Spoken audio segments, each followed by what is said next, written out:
Comment your name and state below. I'd love to see who's watching and benefiting from these videos.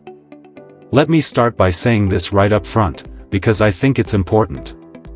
Medicare decisions aren't just about numbers on a chart. They're about real people, real health issues, and real financial stress. And if you've ever sat at your kitchen table staring at a medical bill wondering whether you made the right choice, you already know what I mean. I want to walk you through this the same way I would if we were sitting across from each other, coffee in hand, talking about how Medicare actually works in the real world.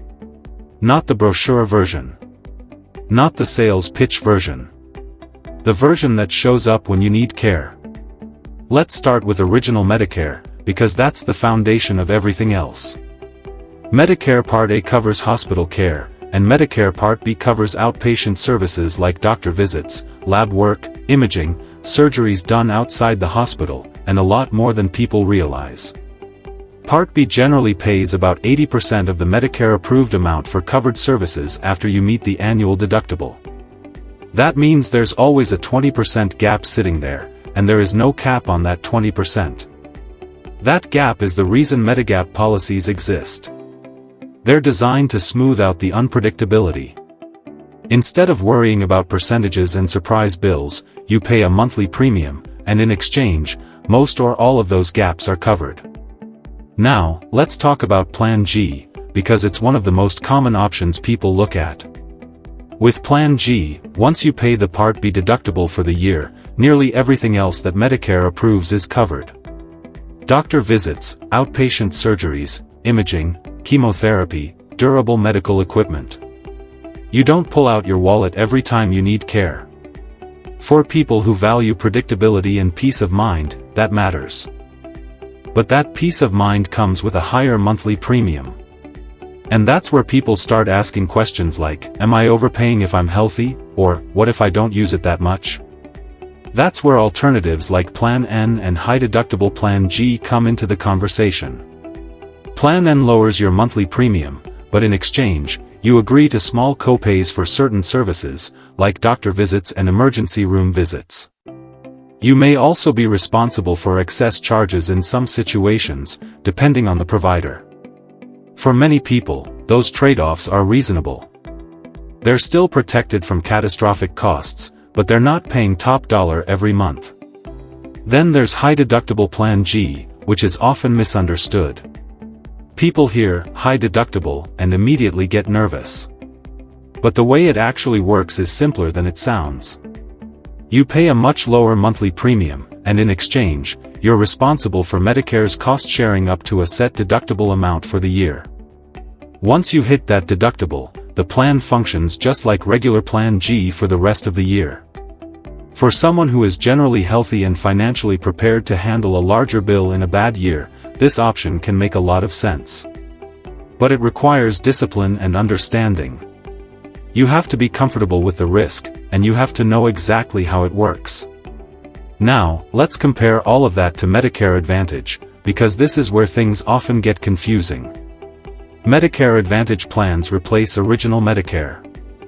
You still pay your Part B premium, but instead of Medicare paying first and a supplement filling the gaps, the Advantage plan becomes your primary coverage.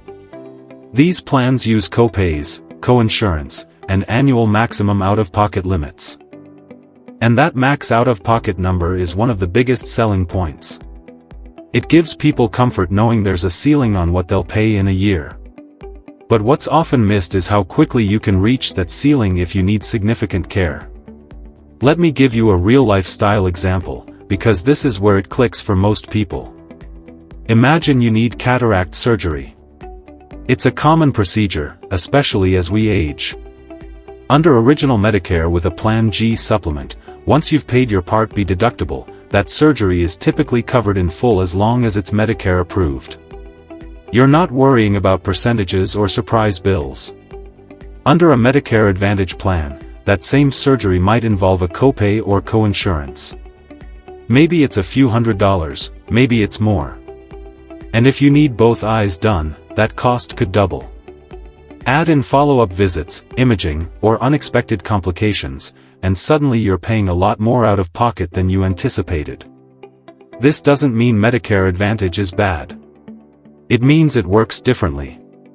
And whether it's right for you depends on how you use healthcare, how much risk you're comfortable with, and how predictable you want your costs to be.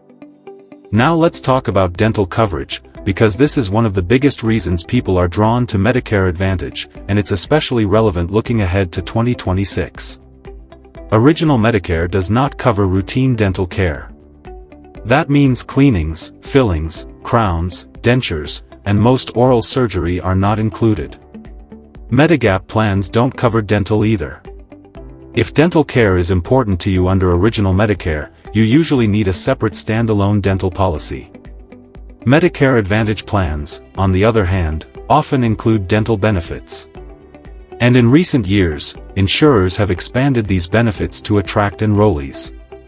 Heading into 2026, we're seeing continued emphasis on dental, but with some important changes people need to understand. Many plans advertise high annual dental maximums. You might see numbers like $1,500, $2,000, or even higher. But what matters is how that benefit is structured.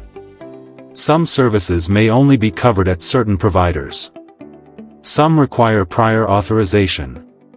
Some have waiting periods or frequency limits. And here's something many people don't realize until it's too late. Dental benefits in Medicare Advantage are not standardized. They can change from year to year. A dentist who is in-network this year might not be next year. A benefit that covers crowns generously this year might be reduced or restructured in 2026. That uncertainty is part of the trade-off. You're getting extra benefits, but you're also accepting more variability. This is where planning becomes critical. Especially if you're comparing a lower premium Advantage plan with built-in dental versus a Medigap plan plus a standalone dental policy. The total cost picture matters more than any single benefit. Let's talk about risk, because this is really what all of this comes down to. With Medigap, you're transferring risk to the insurance company. You pay more each month, but you're protected from large medical bills. With Medicare Advantage, you're keeping more of that risk yourself in exchange for lower premiums and extra benefits. Neither approach is wrong. But problems happen when people choose one thinking it works like the other. I've seen people enroll in Medicare Advantage assuming it will work just like a supplement, only to be shocked by copays during a serious illness. I've also seen people pay high Medigap premiums for years without using much care, later realizing a lower-cost option might have worked just as well for them. That's why context matters. Your health history matters. Your budget matters. Your tolerance for uncertainty matters. Looking ahead to 2026, we also need to talk about broader cost pressures. Healthcare costs continue to rise. Insurers are adjusting benefits, networks, and pricing. Medicare Advantage plans are under pressure to control costs, which can mean tighter prior authorization rules or narrower networks. At the same time, dental and supplemental benefits are being used as competitive tools. That doesn't mean they're going away, but it does mean they may look different from what people are used to. For someone approaching Medicare right now, or already enrolled and thinking about switching during open enrollment, the key is to slow down and look at the full picture. Monthly premiums, out-of-pocket exposure, provider access, drug coverage, dental needs, and how all of that fits into your retirement budget. This isn't about chasing the cheapest plan or the richest benefits. It's about choosing the structure that fits your life. And here's the emotional part of this, because it matters. Peace of mind has value. Knowing that you can go to the doctor without worrying about the bill has value. So does knowing you can afford your coverage long-term. There's no one-size-fits-all answer. But there is a right answer for you, and it starts with understanding how these pieces actually work together. That's why I always encourage people to ask questions, review their coverage every year, and not assume that what worked last year will automatically be the best choice next year. If you found this explanation helpful, let me know. Comment your name and state below.